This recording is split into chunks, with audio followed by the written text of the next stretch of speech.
Welcome back to the party. On today's episode, we're breaking down the most exciting games on the schedule for the Vikes in 2025. What's up, everybody? I'm Luke Braun, Locked On Vikings. My Vikings lie over the ocean. My Vikings lie over the sea. Okay. Hey, this is Arif Hassan with the Wide Left Substack. Luke and I destroyed and sabotaged the show in secret special ways that Luke Inman has not yet found out. Locked On Sports Minnesota Podcasts. It's endless Minnesota Vikings talk with the diverse voices of your local experts. It's time for the Minnesota Football Party.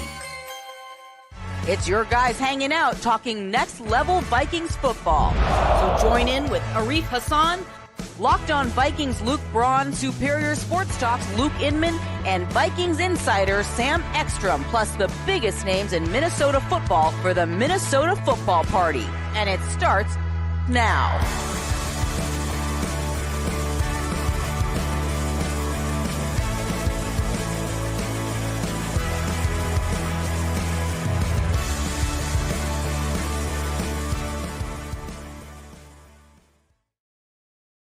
Yeah, I should probably go back and watch that episode, huh?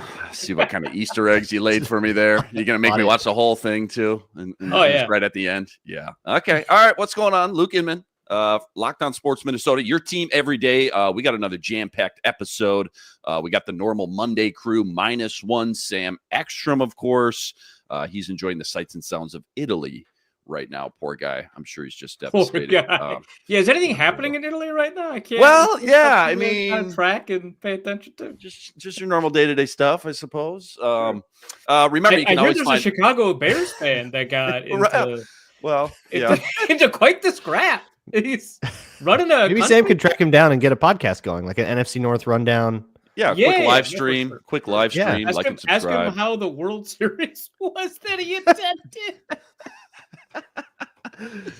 Remember, you can always find these episodes on our Locked On Sports Minnesota network and the audio, of course, wherever you find your podcast. We got a fun little lineup today. We got Viking stock for the next hour or so. The 2025 schedule release is going down on Wednesday night, 7 p.m.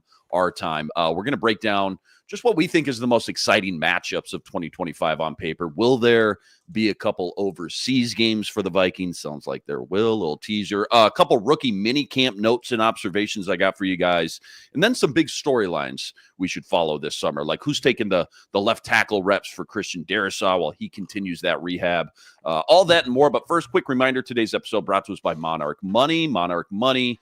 Take control of your finances with Monarch Money. Use code LOCKEDONNFL at monarchmoney.com for 50% off your first year.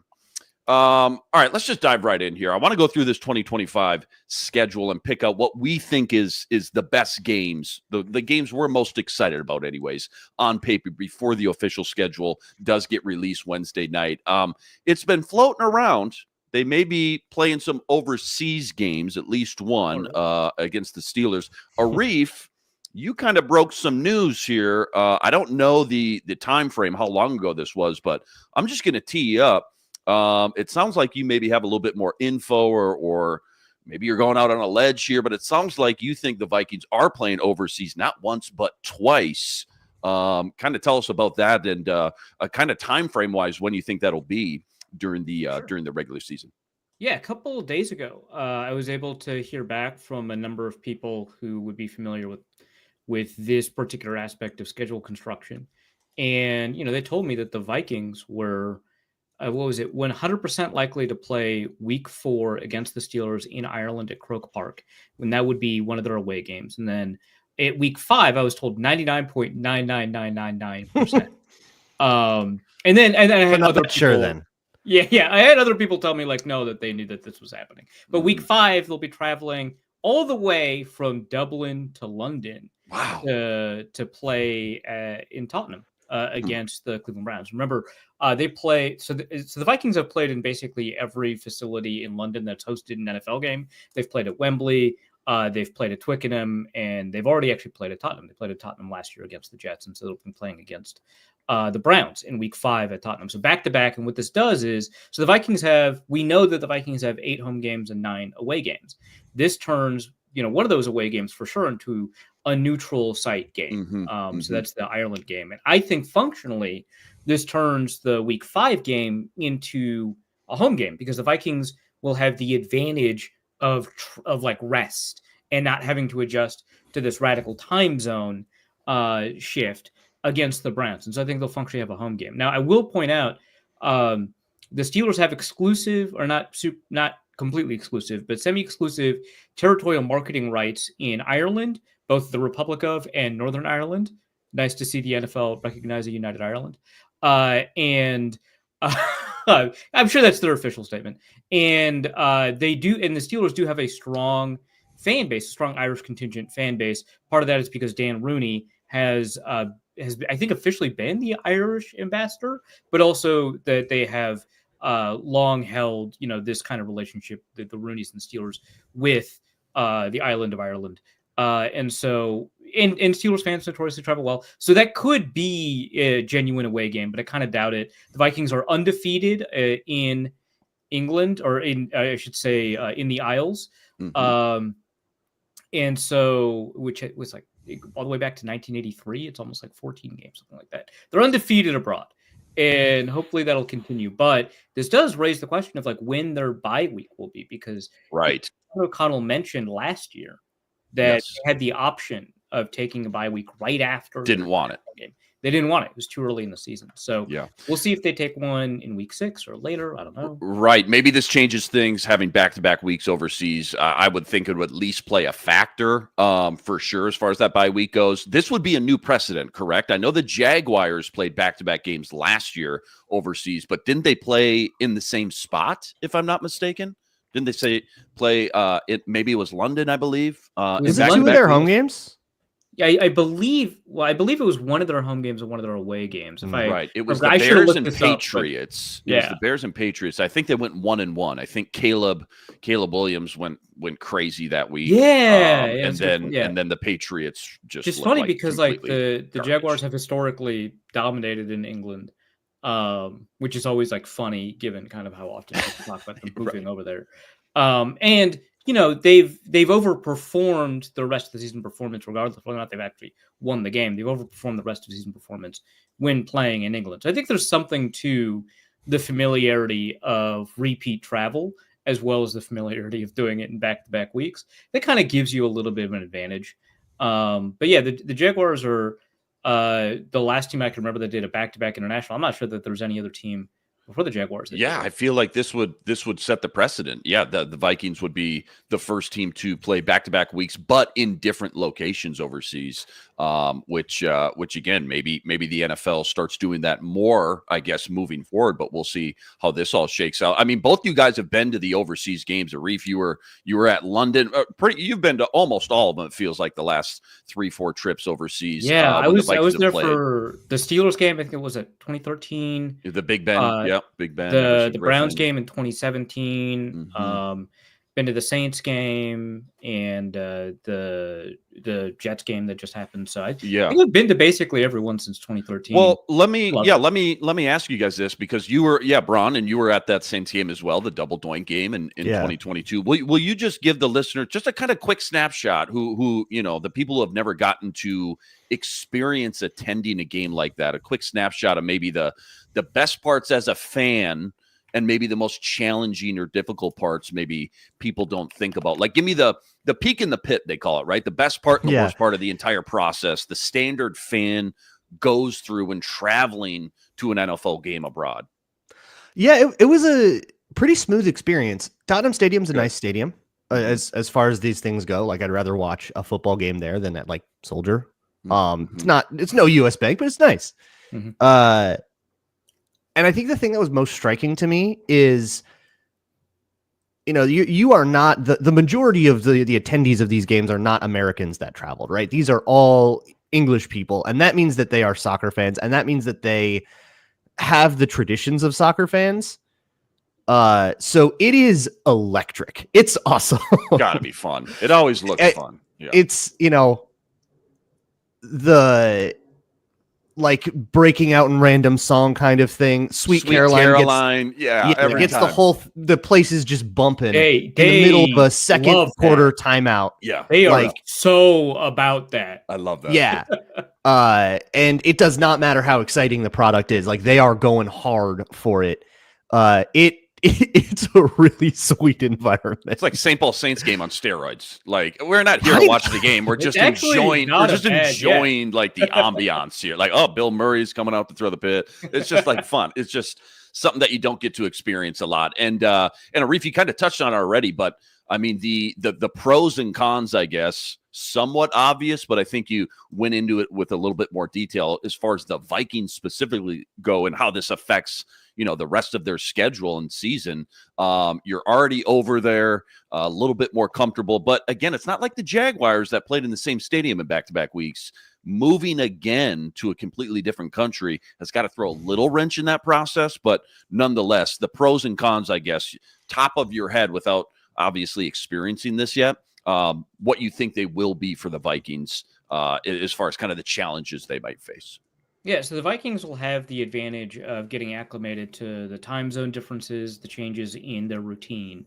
We've seen like the decrease in home field advantage over the past couple of years, and we've had kind of the natural experience of like not having like these full stadiums to see kind of what is the reason we have home field advantage. And one of the reasons that home field advantage has been decreasing, aside from the fact that we have like instant replay and stuff like that, is that teams are getting a lot smarter about things like sleep science and managing time zones. And we still see home field advantage strongest when teams are traveling significant distances, especially west to east for earlier games.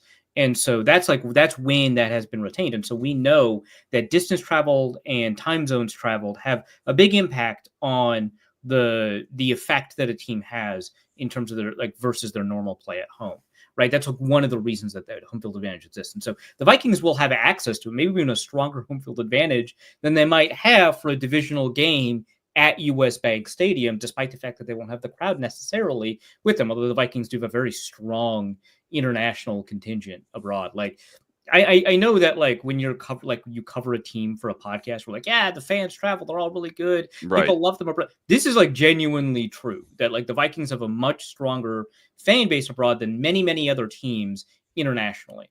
And that's going to be probably a big boon to them. So I think that there's more advantages than disadvantages. I do want to say you're right to point out that they are two different countries. And so there is going to be travel in between it. And that presents a lot of logistical concerns. Now, there have been a lot of changes in all the problems that occur with traveling internationally for a game. There's a lot of logistics involved, from making sure that players get access to meals that they're comfortable eating. They don't actually get to eat that much English food, which is probably a benefit.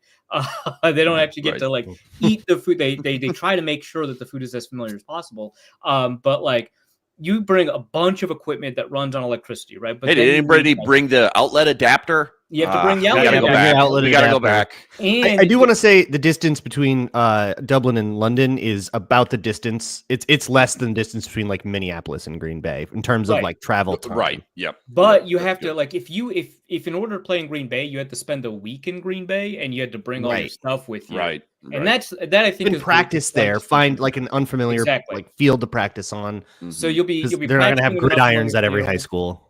Right. You'll be practicing unfamiliar field. The Vikings, I remember for the Browns game, the Vikings were practicing on the lawn of a castle, which just did not have enough room to have practice on. It was crazy. And they won. They won. They won.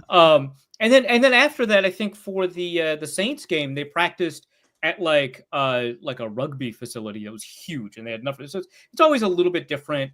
But you have to make sure that your equipment works there. You have to make sure that you have access to, like, if you bring a printer, for example, the paper that they sell in the UK is different than the paper that you have here in the United States. Dude. You just have to like be aware of all of these small things, and the people that run operations are familiar with all of these challenges. So, but like when you move from Ireland to England, you have to move all of the stuff that you packed with you to go to Ireland. Right. And again, the challenges are much smaller now than they were before because the NFL has instituted a process. One of the really big advantages that people have when they go to cities that they're familiar with is that they know where to get everything they need. Oh my God, the printer broke down. I know who to call about that. Yeah. Right. Yeah. And you didn't used to have that in international games. Now you do that. There's a whole process that's been streamlined for all of the logistics. Now they know that they need meeting space. Right. And so the hotels that they'll be, accommodated at will have meeting space. Well, before they didn't know that. Still, that travel means you're moving a bunch of stuff over that you typically wouldn't have to move over for a typical away game because you travel on like Friday, play on Sunday. Right. And then, so it is a little bit different, but it is still an advantage over the Browns who have to travel, do all of that, but for a cross-country or a cross-ocean trip. So there's all of that. Obviously, Vikings fans are a little bit disappointed, especially the ones that live in the Rust Belt that were planning on going to either the Browns game or the Steelers game. They're going to miss out, and that really sucks, and I feel for them.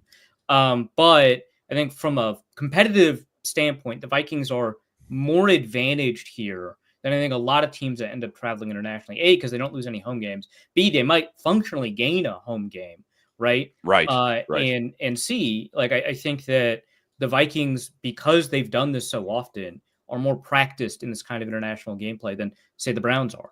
So I think it's a net advantage for them. Yeah. Great breakdown there. A lot of good tidbits and stuff. And you're totally right. Like it's not ideal. It's not as easy as just playing a home game, obviously, but not the logistical nightmare it used to be traveling overseas in Europe, 10, 12, 15 years ago when the NFL first started doing this, for sure. We've come a long way for sure as far as the logistics transitioning from one spot to the other, especially going overseas, which is great. How confident are you in this? I mean, is this going to be on Sam's freezing cold takes here, in a couple months here? Or 20 minutes talking about international, and then they don't have international games. That would be amazing. Oh my God. Pretty confident anytime. Like, I'm not a breaking news guy, right? So I get nervous anytime for sure I break news. I'm like, oh, Jesus. Once I broke a UDFA signing and I got like nervous about it for like 5 minutes, right? I was like, did this happen? And then like the agent's the one who told me, right? So that's hilarious. Yeah, I'm like, But Ben guessing a couple hours after I ended up tweeting this out, ended up tweeting out something very similar. I know that Alec Lewis had reported that this was a possibility way back during the owners' meetings that this might happen. I'm very confident. I wouldn't have tweeted it out if I wasn't confident. I know you wouldn't have. Yeah. But at the same time, I'm not going to not be nervous. For sure. Totally get it. Yeah. Never know. It sounds like, obviously, as you always do, you've done plenty of due diligence to hear Ben Gessling kind of back it up, or at least a lot of the meat and potatoes, if you will, of this story. It sounds like you're definitely on the right track. I would be surprised after all this to find out that this didn't take place. Here's what I want to do, though. I want to do a blind top 10 ranking of your most anticipated games on the Vikings schedule. I'm going to take out the Packers, Lions, Bears. We're not going to do that. I'll say a game. Blind top 10 ranking of every the other 10 games. Absolutely. Yeah. Okay. Sam's gone. Of course. He's in Italy. He can't hear us. Sam, can you hear us? No rules. Sam, can you hear us? No, he's gone. I'll put you through it. I'll say a game on the schedule. You rank it 1 through 10 without knowing what game's coming next. And then when you're done, Ron is going to analyze it and tell you which ones you got wrong. Okay, so I should be writing these down, huh? I'll write them down for you just in case. But there is one extra game. There's technically 11 games here that I'm going to take one out. You have therefore ranked the 11th. Okay, fair enough. Yeah, no, that's true. Fair enough. Well said. Okay, so let's start with this one. Philadelphia Eagles at home. Philadelphia Eagles versus the Vikings at US Bank Stadium. Just anticipation, like how excited I am, not like how confident I am the Vikings are going to win. No, yeah. Just how excited, like wow. How hyped the game is. Yeah, the hype. I'm going to go, I mean, there are some pretty think about which games could be on prime time potentially as well. We don't know about, but I'm going to go third. 3, got it. Eagles at home, 3, got it. All right, next one up. Cowboys in Dallas at Jerryland. Cowboys in Dallas at Jerryland. Okay. I'm going to go 7. Just got George Pickens. Okay. What'd you say, 7? Yeah. 7 away. Okay, let's go back home now. Commanders. Jaden Daniels coming to US Bank. 2. Washington Commanders. Wow, over the Eagles. 2. Yeah, I'm more excited about that game. Like it. I think it's really interesting.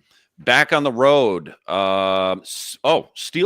Okay, Steelers. So Yeah, so the Ireland Cowboys are a Steelers. better team than the Steelers, but I'm so jazzed for international games. For sure.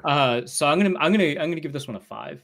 5. Steelers likely in Ireland. Back home we go. Ravens, Lamar Jackson coming to town. Boom. There it is. Okay.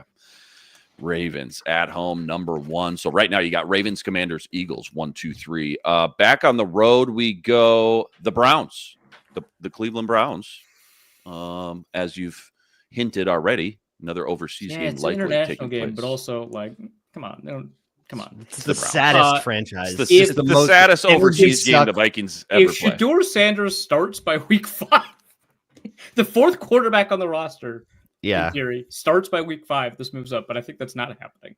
So Like the most likely options are either that this is a matchup against Joe Flacco or Kenny Pickett. Yeah, gross. Overseas. yeah, okay, so this goes 8. 8. After the Cowboys. Got it. 8. Okay. Back home we go. Joe Burrow and the Bengals coming to US Bank. Don't get to see Jamar Chase and JJ strap it up. That's got to be 4, right? Like I think 4, I don't know that there's anything left on the on that list. Bengals 4. Back away on the road. Oh, Sam Darnold in Seattle. Sam Darnold and the Seahawks on the road. Totally forgot. Oh my gosh. Okay. Screws up probably. I feel like you got to go 6 here. You got 6, 9, and 10 left. That sucks. Okay, I screwed up. I should have put Cowboys even lower. Yeah, I'm gonna go 6. Dang. Seahawks on the road. Sam Darnold revenge game 6. Last home game Falcons. Michael Penix and the Falcons. Last. That's good. Save that last one. Back on the road. Last one. Chargers. Los Angeles Chargers on the road. Yeah, so I wanted this one to be above the Cowboys, but I just don't have the room for that, right? So that's kind of the fun thing about these. Like, it's never going to be perfect, ideally. So the one I have left is 9. Yep, you got 9. So we got to plug it in. Chargers on the road, number 9. Right. So here's the Reefs 1 through Herbo. 10. What was the unused game there? Was it Giants? It was the Giants. Yeah. Well, that goes just flung 11th. Well, anyways. okay, great. I flung out the Giants. Yeah. Perfect. I kept that one out. So here's your 1 through 10. Ravens, number 1. You're most excited about Lamar coming to US Bank. In fact, your top 4 are all home games at US Bank. Ravens, Commanders, Eagles, Bengals. And I got to agree, man, that's a pretty star-studded lineup there. Maybe I'd tweak 1 or 2, but nonetheless, that would probably be my top 4 in some sort of order. Number 5, Steelers across seas, likely in Ireland. Number 6, Seahawks, Sam Darnold, revenge game in Seattle. Number 7, Cowboys in Jerry World. Number 8, Cleveland Browns. Number 9, Chargers in LA. And number 10, the Atlanta Falcons. I feel like all in all, though, for these blind top 10s, which are almost impossible to be pristine, besides that Chargers one, maybe I'd flip and get above the Browns. I feel like you did pretty good. Luke, what do you think about a Reefs top 10? Just top of your head, knee-jerk reaction. Anything you'd change or any obvious mistakes you want to call them out for? Yeah, I mean, what you've talked about, right? The Chargers going above the Cowboys, maybe even above the Seahawks, is as fun as the like Sam Darnold revenge thing will be. That was not a bitter divorce at all. Yeah. It was go get paid. Yeah. And bless you. Like, yeah. Congratulations. We're good. We're good. You made me a lot of money. We're good. Yeah. In fact, so it's if you like want a me to throw this revenge game. I probably owe you, dude. Yeah. Yeah. Right. So I would even maybe put the Chargers above that Seahawks game. Sure. I think the Steelers are probably too high. I get the hype over international games, but the Browns are 8th. And I don't think the Steelers are that much more exciting than the Browns. So I could move them a little bit lower. I was surprised to see the Eagles 3rd beneath the Commanders and Ravens. You seem pretty confident in that. Defending Super Bowl champions coming in. But I guess the Ravens are like consistently the most exciting team. So I get that. For sure. This is probably put the Eagles over the Commies. Fair enough. I think the Commanders are just more interesting as a team, and maybe that's just like my writer brain and not like going to a game and watching it. But the Commanders are just like more fascinating as a team. I think the Eagles at this point, I'm a little bit bored with them, and they don't like, there are good teams that are boring and good teams that are exciting. And like the early version of the Mahomes Chiefs were a good team that was exciting, right? Yeah. But I think the Eagles are kind of more good team that's boring. Still top 3, obviously, right? But like Jalen Hurts just doesn't like do it for me in the same way. And again, top 3 in the same way that like Jaden Daniels does, For sure. right? For sure. So like the Eagles are a better team than the Commanders, as much as I hate that. They got the Barkley factor now last year, obviously. That adds a little spark as far as just pure entertainment goes. But I'm with you. I'm with you. It's all about parity and Chiefs. Obviously, a lot of people didn't want to see them make the Super Bowl or win the Super Bowl because of just parity's sake after a while. Eagles now, after so many years of success, I get it. Still in your top 3. Like I think a lot of people would put them in there, but just parity's sake. Tough to beat guys like Lamar. And I'm with you on, Jaden Daniels, Joe Burrow. Joe Burrow actually might be in my top 2 with Lamar, to be honest. But nonetheless, no matter what order we have these top 4, this is an insanely fun lineup of opposing quarterbacks that we'll be facing at US Bank Stadium. All 4 of them. The home schedule is ridiculous. The road schedule is like all of the easiest games. It's wild how this sorted out. This is the year you want to be a season ticket holder. Yeah, exactly. Yeah. Like, given that these are the opponents, that's exactly how you'd want the home and road split. For sure. It's perfect. For sure. Yeah. I mean, when and people like talk the hardest road game. Yeah. Seahawks, Chargers? Seahawks. I mean, always Chargers? in Seattle. Always. I don't want to like right? knock Sam too much because he rules, but I'm gonna say it's the Chargers. Yeah. I think it's the Chargers. I think the Seahawks are a little bit like in an identity crisis right now. The Chargers are very much not. Yeah. Their O-line was atrocious last year. I was about to say, how they fixed that instances O-line. Where the Chargers can like definitively say they have a better O-line than the team they're being compared to. Yeah. It's fun though. I mean, this is again, when people talk about the upper tier of quarterbacks, right? Lamar, Joe Burrow, Herbert, Jaden, Jalen Hurts, put him wherever you want, maybe not elite, but like upper tier, right? Sure. Even Penix versus JJ McCarthy as well. Battle between the former top 10. There's a storyline there. Yeah. Sure. And we'll talk about it later, but again, just interested to see how many prime time. It just feels like with so many elite quarterbacks, there's got to be some good prime time games. I would imagine. They only had 2 last year. At US Bank Stadium at night. With these matchups, especially with the Vikings winning 14 games last year, remember, the Vikings intrigue of JJ McCarthy, 14-win team last year, seriously, and then like just the guarantee, hey, we're gonna have Monday Night Football. Lamar Jackson's gonna be on TV, like you're not gonna. It's like Vikings Giants. That's maybe not like we aren't sure, but like we're sure about the Eagles, we're sure about the Ravens, we're sure about the Bengals. So I feel like a lot of US Bank Stadium at night could be happening. Yeah, I think we're going to get a lot of night, and if not, the afternoon slot, which I'm not used to. I'm used to a lot of the noon games, but well, especially last year. No more Kirk Cousins. We don't need to with those noon games. Right. Yeah, I mean, 2 primetime games last year, right? The Monday Night Football game against the Bears. You had the London game, obviously, week 5, but what was the other primetime game? Now I'm blinking. I wrote it down. Anyways, 2 primetime games. And then it was like all noon games except like 3 o'clock game on West Coast. I think they got flexed to the afternoon a bunch. Yeah, that's true. Yeah. What was it? It was Thursday night in the Rams and then Sunday night against the Lions. That's right. Yeah, that sounds right. Actually, was that was the other primetime game, the Rams game, Thursday night. Yeah. All right, good stuff. Plenty more deep dive from this one. A couple rookie mini camp observations I want to throw at you guys, but that's all coming up right after this.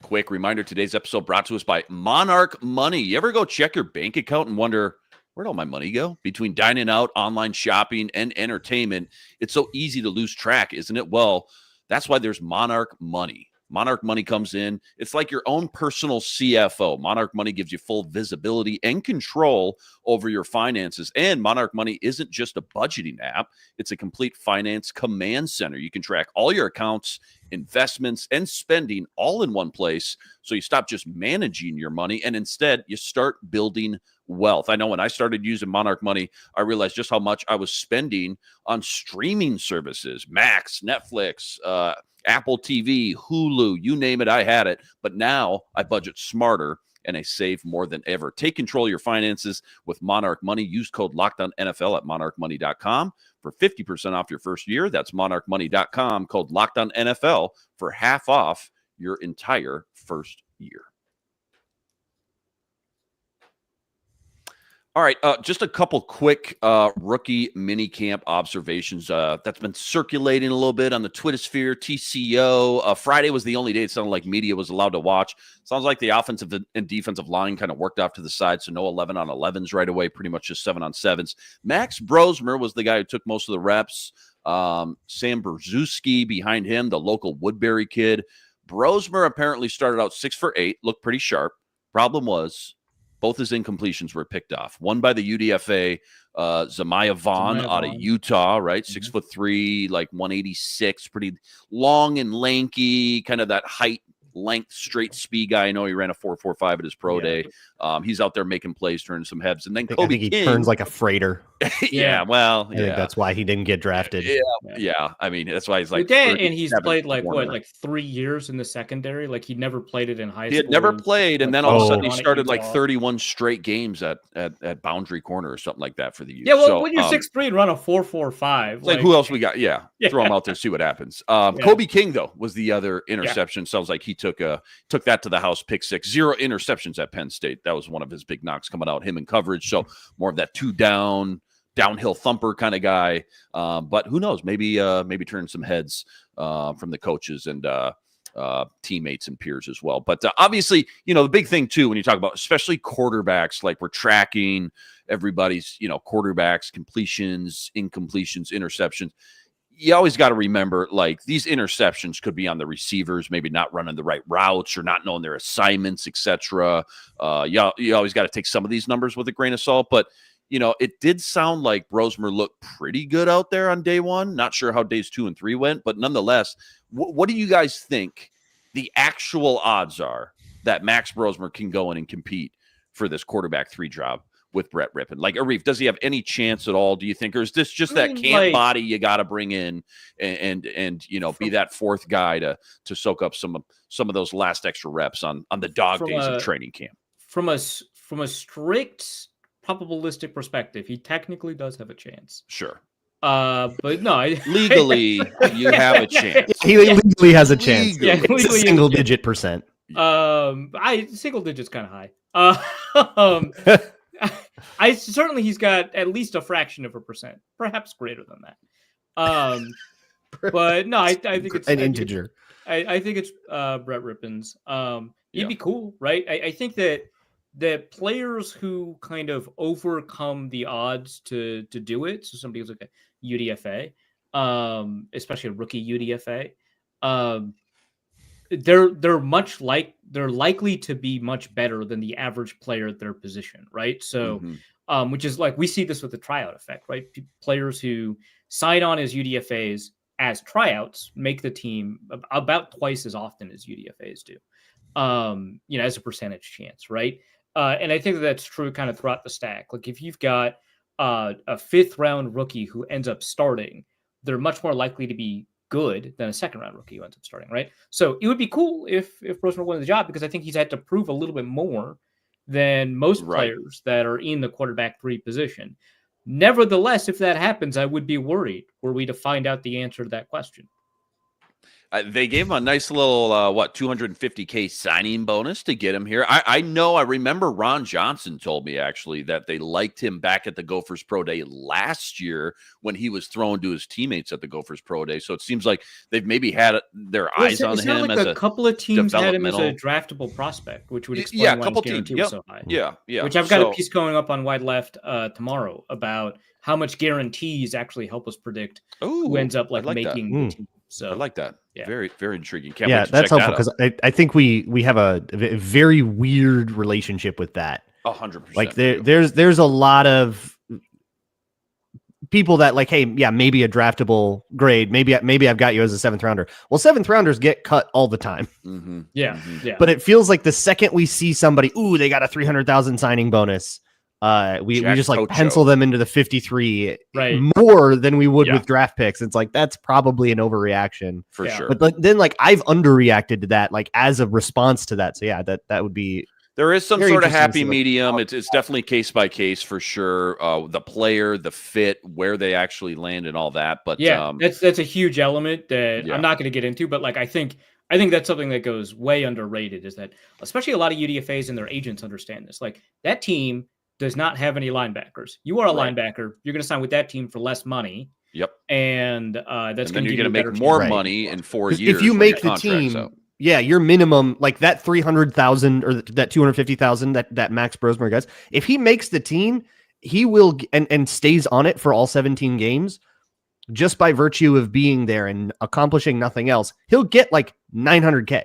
Like Mhm, Yeah, mhm. yeah. it's Yeah. way more money to make the team Yeah, than it is to and- take a little signing bonus. And what's great about it, and again, people say that it's like it's better to be an undrafted free agent than a 7th-round pick. That's not true. You know, I looked into it statistically in terms of like the dollars produced and how likely you are to make the team. But there is an advantage. Well, there's a couple of advantages, but one of the advantages to being an undrafted free agent is that you get to sign your extension way sooner than a draft pick does. So after 2 years as an undrafted free agent, you can sign an extension and your contract is up after 3. Whereas for a draft pick, you have to sign your extension in the 4th year of that contract. And so if you make the team as an undrafted free agent and you make it 2 consecutive years, first of all, you're probably pretty good. Probably good. Right. And then second, you can get that extension figured out real quick. And so you can get your money faster and it's probably like a larger amount. And so if that happens for Brosmer, I think that he's in a really good spot to like take care of himself for a while. For sure. A lot of good points there. Good breakdown. Can't wait to check that piece out over at Wide Left here this week. Last year, they kept 6 wideouts. Okay. If they do that, let's assume they do the same this year. Your top 4 are locks: J.J. Addison, Jalen Naylor, Ty Felton. I personally feel like this Tim Jones is kind of their replacement for Trent Sherfield. That's just how it feels on paper right now. Run blocking, special teams guy, et cetera, et cetera. Who's number 6? Because Rondale Moore, I think a lot of people are just assuming, but he's got a long ways to go as far as this. Sounds like a brutal could be a injury situation. Depends on the knee, on how things are. What was the I just worry about him guarantee? not even being ready for like OTAs and training camp and just being behind the 8 ball a little bit. Last year, Lucky Jackson and some other guys gained a little steam and then kind of fizzed out a little bit, but none. No guarantees. Okay. $250,000 signing bonus. Okay. Sure. $50,000 workout. So $300,000 of it is guaranteed.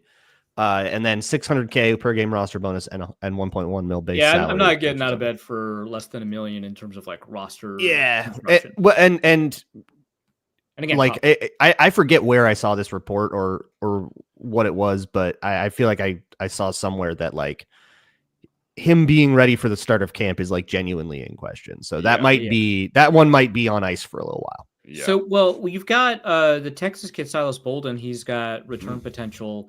I know at least somebody covering minicamp mentioned him. It might have been Alec Lewis. But, you know, he's somebody that has like a special team role, which is like a really critical element of the area of the roster that we're projecting. So that's somebody I think to consider. I mentioned, I think Lucky Jackson when we did our 53-man roster projections. That's somebody that's kind of interesting to me.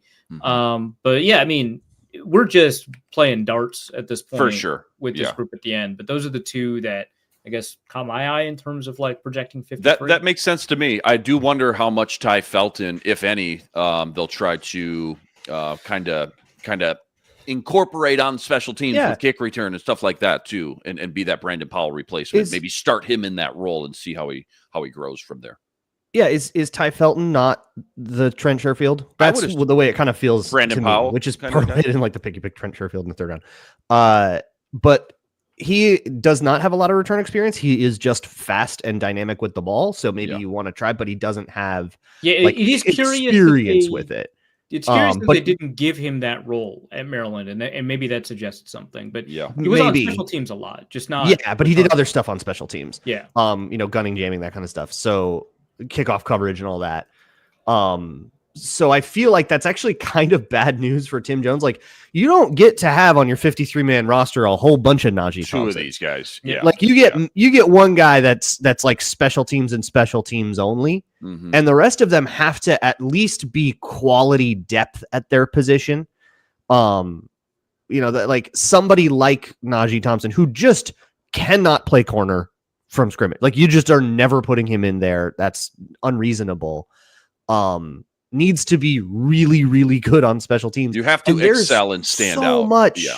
There's so many of these guys that are kind of there specifically to be that. There's Tavierre Thomas on the other side, who has mainly been a special teamer in the league.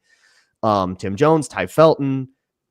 It's kind of tough. Yeah, you It's can't tough. you can't have a back end of Dan Chisnas. Like that doesn't work. Yeah, Right. there's one like Dan Chisna honorary roster spot. Right. And I feel like Ty Felton kind of gets it unless he's more ready from scrimmage than it Ty seems Felton to me. going to end up being the Vikings Velus Jones? Is that what's happening here? The Velus Jones. I feel like he's offensive Brian Asamoah. Wow. Well, a couple third round picks. That's Asamoah was my fourth round pick. perspective. Asamoah was fourth round pick. But yep, same thing. Well, knowing the Addison suspension is probably looming, I assume they will keep 6 wide receivers again. That's just what my gut says there. But at least for the first 3 games, because he won't count at towards least the for the 53 first 3 during games. that suspension. Yep, at least for the first 3 games. Which opens up the door for guys like Silas Bolden or I mean, shoot, don't forget Lucky Jackson, who probably is the front runner for that like first practice squad slot right now, just as somebody with a lot more experience, or Jay Sean Jones or whatever. But then there's just a whole bunch of if a guy like Lucky Jackson, futures contracts and undrafted dudes, there's like 9 of them. Yeah, right. Again, like Arif said, throwing darts. But if Lucky Jackson was ever going to go step up and just go grab this position and job, now is the time with Addison contract looming. You know they're going to keep 6 again, and just that last spot or maybe 2 spots, just kind of feeling a little bit wide open right now. This is his time. It feels like. If he's going to make a run, if he's going to take that next step, I guess, in development, who's going to get all the reps at left tackle this summer? Brandel, Walter Rouse, Justin School. I think School and my gut is School ends up taking most of the workload. I think they just like the fact that, hey, we got a veteran who knows what he's doing a little bit more. Especially we got a first-year quarterback, right? First-time starter, I should say, a quarterback. I think they're leaning more on the football IQ, the pedigree over the youth, and kind of upside a little bit, especially earlier in camp too, when McCarthy's just starting to get his feet wet. But I guess it wouldn't shock me to see Blake Brandel over there either. I wouldn't be shocked by anybody. Like if they put Walter Rouse there, like I wouldn't be completely like flabbergasted. You just go, okay, I get it. Yeah, because it's just I'd much prefer that to moving into guard. Right, I don't think that works for him at all. Yeah, I agree. Just like the speed of his hands. I think that that would make sense because you're not like asking that guy to start week 1, right? You're asking him to fill in a camp, and that gives you an opportunity to really evaluate him. Like you might be pretty comfortable with what you know about Justin School, and maybe you want him to get some more work on the right side anyway. And now that you've converted Blake Brandel to guard, because remember when he was initially on the team, he was like playing a lot of tackle. Mm-hmm. You might maybe want to keep him there so that you have depth at guard, because the Vikings just don't have that much depth there. And so there is a pretty reasonable path to suggest that, it'd be Walter Rouse, right? Playing left tackle. Not to suggest that during the season he would be the backup that goes in there, right? I think the guy that takes that rep during camp is not necessarily the guy that during the season you're like, hey, Darrisaw's got to go out for a couple of snaps. We're going to bring this guy in. It's not necessarily the same person. So it wouldn't shock me to see Walter Rouse there. Yeah, agreed. Even though they didn't draft a running back, it does feel like they want to upgrade from their running back 3 from Ty Chandler. I'm not saying the Ty Chandler experiment is over or anything, but like it just felt like King of the Hill. There's people coming for him. And running backs come on quickly. Like if you don't impress your first 2 years, it's really rare for you to end up making all of a sudden take impact. A big Trent Richardson. What was it? Trent Richardson? What, 3rd overall, 4th overall? Just give him one more year. Overall after the Vikings traded with the Browns. That's right. Spielman stole a couple 6th and 7th round picks to slide back one spot. Stole a Jarius Wright. That's right. Yeah, that's right. Do you think they go sign a Cam Akers again? Will they wait for somebody to get cut? Like who's backing up? They have to wait for Cam Akers to sign with another team so they can trade. That's what. That's in the contract now at this point. Basically, that's in the contract. I mean, we've got David Scott, we've got Trey Stewart. Trey Stewart's like an undrafted free agent. Yeah, Trey Stewart, Jacksonville State. So that's something to kind of keep in mind. But I think, primarily they'll be looking for someone from the outside. Yeah, Ty Chandler also a big special teams role that will help him. Mm-hmm. And I think at least viable enough as an RB3 where he does not count toward the like Najee Thompson quota. Yeah, like replacement level. That feels right. Yeah. Is there a leader in the clubhouse when it comes to just you guys and your guts when we talk about the cornerback 3 job? Who's, last year is Shaq Griffin. Obviously, he's gone. It's a 3-man race, right? Mekhi Blackman, Jeff Okudah, and maybe somebody like Dwight McGlothern. Or maybe you guys think it's just a 2-man race right now, unless they bring in somebody else in off the streets, which they very well could. There's been rumors about that, obviously. I think my gut right now between Mekhi Blackman and Okudah, I would say Okudah, but I wouldn't feel very confident about it. I would say confidently say Blackman. Yeah. Okay. I mean, Okudah has not been a starter. Maybe I just haven't seen Blackman in so long. I get it. But I just need to see it again with my own 2 eyes. We have an explanation for why Blackman hasn't played, right? It's because of injury, right? We need an explanation for why Okudah hasn't played. Why Okudah's not good. Right. Yeah. And so like our priors on Okudah tell us kind of what his ceiling and floor are likely to be. Yeah. And also the way the team has talked about Blackman, teams talk about their players in ways that aren't necessarily 100% representative of what they think. Remember how they were talking about Brian Asamoah at this point last year? It sounded like he was like the second coming of Patrick Willis. That's right. Yeah. But the way that they've talked about it throughout the offseason, to me, suggests that they do have a lot of faith in him. And so I would say that they planned around him being one of the 3 starting corners, which is not to say that they exclusively planned around that, but that was the primary vision that they had in mind when they were approaching this offseason. And I think that that's pretty clear with the way they built it out. I mean, like, compare that to how they talked about Blake Brandel at the owners meeting. Hey, you got to give him some grace. Yeah. That's not the same thing at all. Yeah, good point. No, that's fair. Yeah. I got one more here for you, and then we'll move on to segment 3 here. Most defensive snaps in 2025: Jalen Redmond, Taki, Levi Drake Rodriguez, or Ingram Dawkins, the rookie out of Georgia. Ingram Dawkins. Yeah. Taki. Okay, you going Taki? I'm going Taki. I feel like Ingram Dawkins. It maybe. I don't know. I don't know what the odds would be in Vegas, right? I would love to know. Is this the favorite, or am I going way out on a ledge? The reason for this is less to do with how much better I expect Taki to be versus Ingram Dawkins or whatever. And I like Ingram Dawkins a lot. I've made that. It's the versatility, right? But it's double the fact chances to get on the field. More snaps for Ingram Dawkins to play just because Taki is playing a nose tackle role. Agreed. And Harrison Phillips does consume a lot of snaps for a nose tackle. But he's not like a Dexter Lawrence in terms of that, but he does consume a lot of snaps. So I just think there's not that many snaps available. I think Taki's probably at the moment, there's a good chance he's a better player.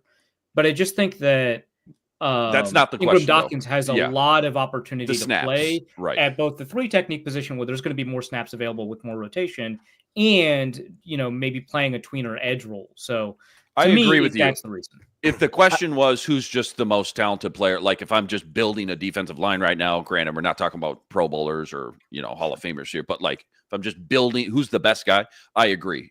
We don't know anything about Ingram Dawkins, what he looks like yet in the NFL. But as far as the snap count goes, he just feels like I'm playing with house money, knowing that he's got so much more flexibility and versatility. And Brian Flores using a 5th-round pick on him, I feel like he's going to get him out on the field a little bit, although I probably said that about Dallas Turner last year, and obviously we saw how that went. So, not to say that Dallas Turner was bad, but it's just there's sometimes too many cooks in the kitchen. It feels like in this front 7 defensive line rotation that Flores has got going right now. Yeah, I'm just kind of betting against the rookiness of it all. That makes sense. That makes sense. With that, that's all it is.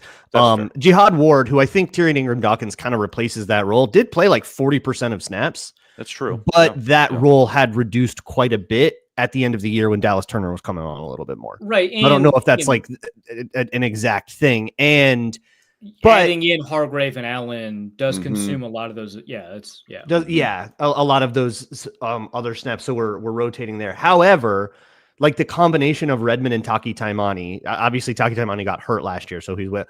But the combination of Redmond and Taki Taimani was 24%. Of snaps for that, which is lower than I thought. So I still think that a rotational, edge rusher, maybe inside pass rusher, 3rd down guy or something like that. Sub-package guy, which is what Jihad Ward did. He ended up rotating in a lot and rushing from the inside a lot, but it was really only on pass situations, only in NASCAR packages. Yeah. sitting there trying to take double teams on 1st and 10, Sure. Yeah. I would love to see Harrison Phillips as just snap. It feels like that dude it has been forced the first year or two he got here, maybe a little bit less last year, but to just be out on the field constantly all the 60%, time. 59.5%. It just feels like so much more than that. Maybe it's just a first, second down thing, but interesting. Okay. One more quick segment I got for you guys. Before, yeah. My what's more likely segment coming up for you guys. That's all coming up though after a very, very quick ad break.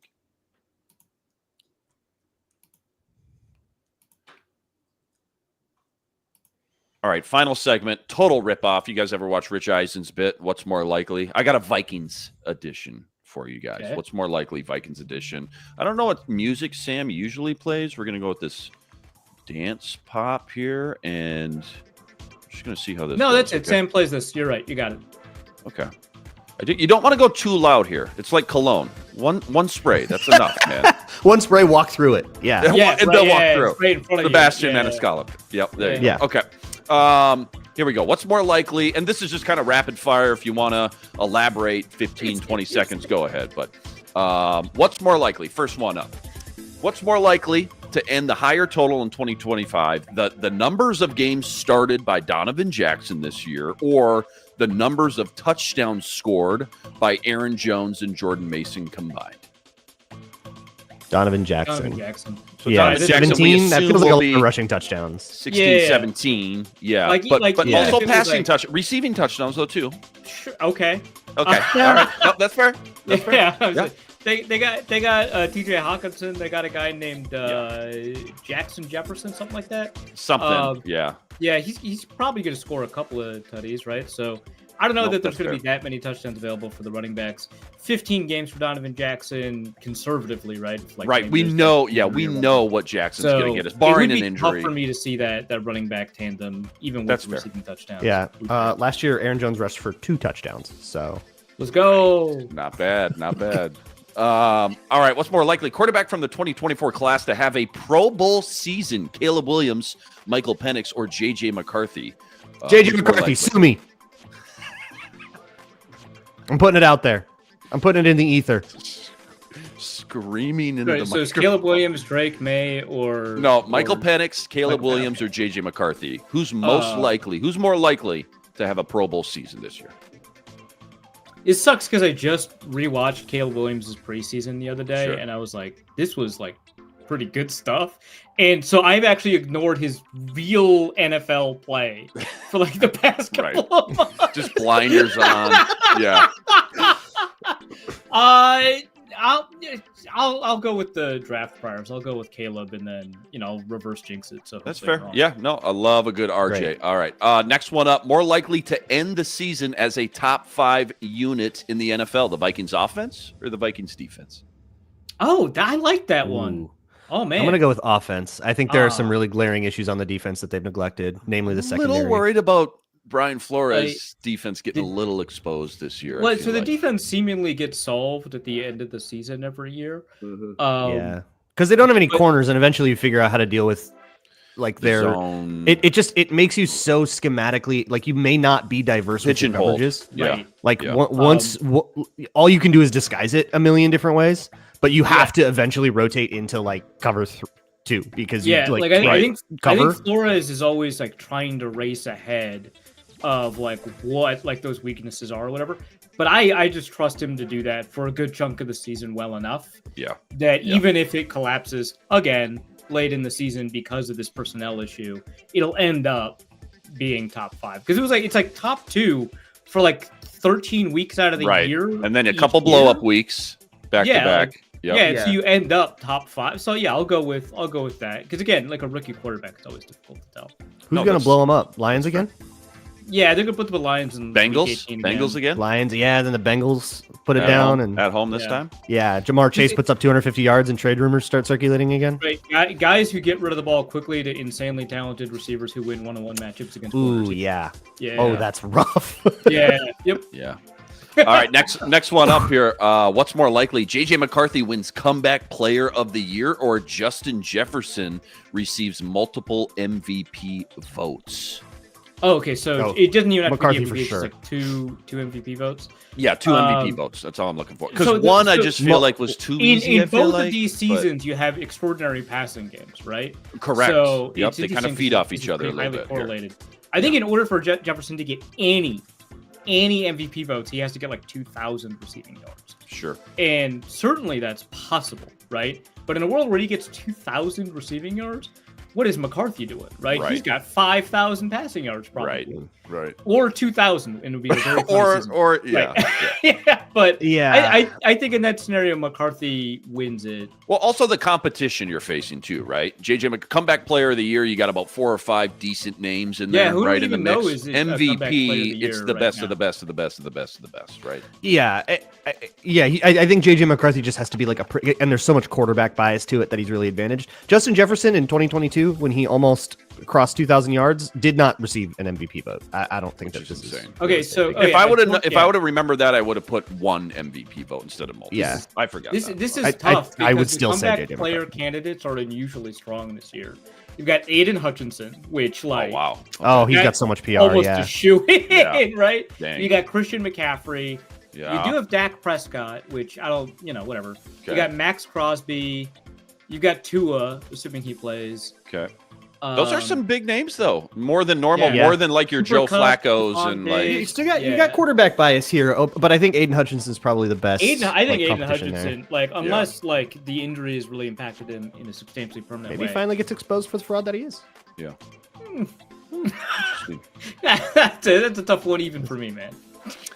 Next one up, more likely to happen first. Kwesi contract extension, or the Vikings sign a new tight end or running back to their roster. Oh. that tight end room Ooh. is looking weak. It feels like dude. both things that could happen like this month. Yeah. Right, exactly. That's good. Yeah. I'm gonna go with Kwesi. Let's go with so it's only tight end or running back. It doesn't include Tight end or cornerback? running back. Yeah. Okay, Just let's go with 'cause- Kwesi. But if it included one more position like cornerback, I would have picked that one.